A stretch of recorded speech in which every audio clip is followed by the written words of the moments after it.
Good morning, folks. So, getting here in position. How's it going? So, I'm Alec, moderator of the group.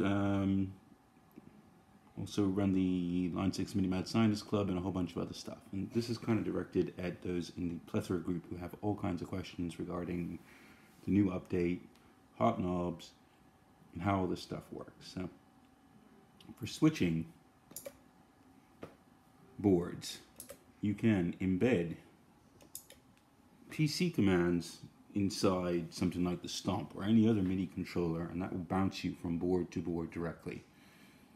That's about the fastest way to do it. You can also now just double tap here and slide up and down. It will give you the number nice and big, and you can jump two things. What happens when you're doing a switch with a PC command is this. The Plethora here is registering the command to jump to that board. It mutes everything, dumps all of the DSP, all of the engines get dumped, goes to the next one, reloads them, and then reattaches and unmutes. So, there is no spillover. This was a question that somebody asked just now. What you could do in thinking about this is related to something like the Helix. If you don't have a Helix, then I don't know how much this will mean to you. But in terms of the Helix, what happens is switching boards here is like switching presets. Switching a tone print is like switching a favorite in Helix 3.0. And using HOTKNOBZ would be the equivalent of snapshots in the Helix. But this is something really important to get in your head. Anybody with a Helix would know you don't switch presets in the middle of a song. There's going to be a gap, and it's a fairly small gap, maybe 50 milliseconds, maybe 100.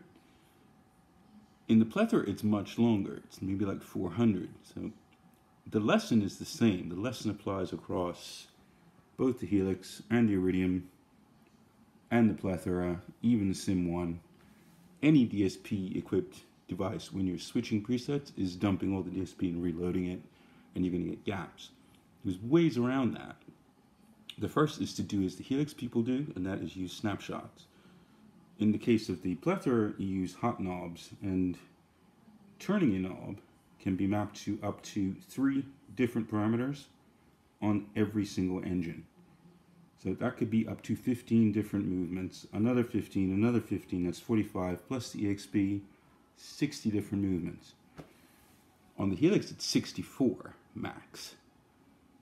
And you have a limited number. On the Stomp, there's only space to store 3 snapshots per preset. Here, you're not storing snapshots per se in the same way. You could do it with a MIDI controller. But you have infinite.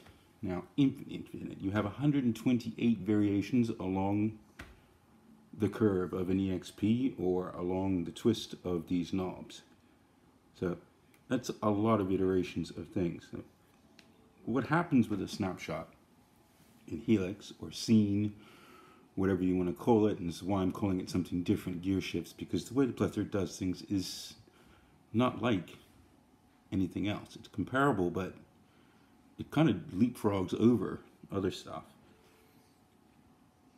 What happens in the snapshot is all 5 pedals, if they have 3 knobs each, you can twist and turn them now, live. Your HOTKNOBZ are assigned to MIDI CCs 107, 108, 109. And you can send out either a direct CC which says go to 12 o'clock, go to 1 o'clock, go to 10 o'clock on that button, or you can send all 3. And you're jumping all of those settings, all of those knobs, so that would be, if it's 3 knobs each, 15 knobs can be tweaked. I wouldn't say use all of that. You know, judge how you want to use this carefully, but consider that now. You've got 5 effects in a row, and you can tweak anything you want on those 5 effects without changing it.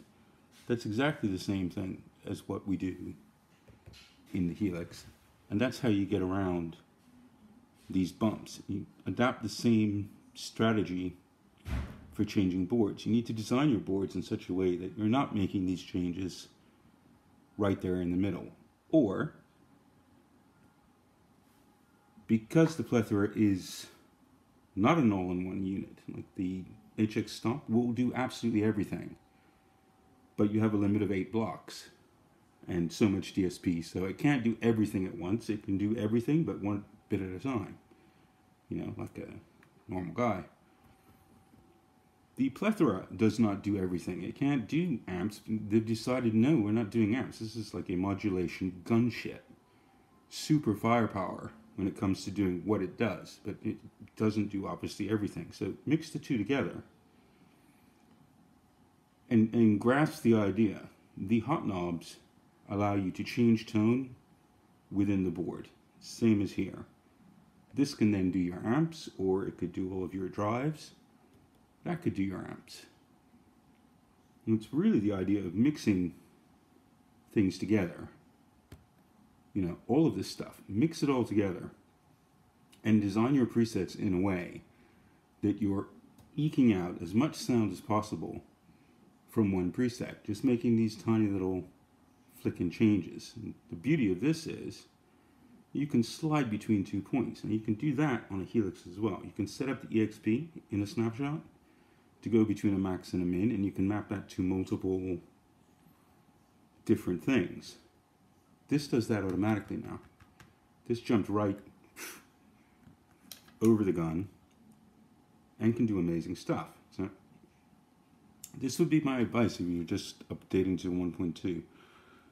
Take your time, let it sink in exactly what these hot knobs do when you're attached to Midi, and what a Midi controller or a Helix or anything that does Midi, like that does Midi, that does Midi, sending out.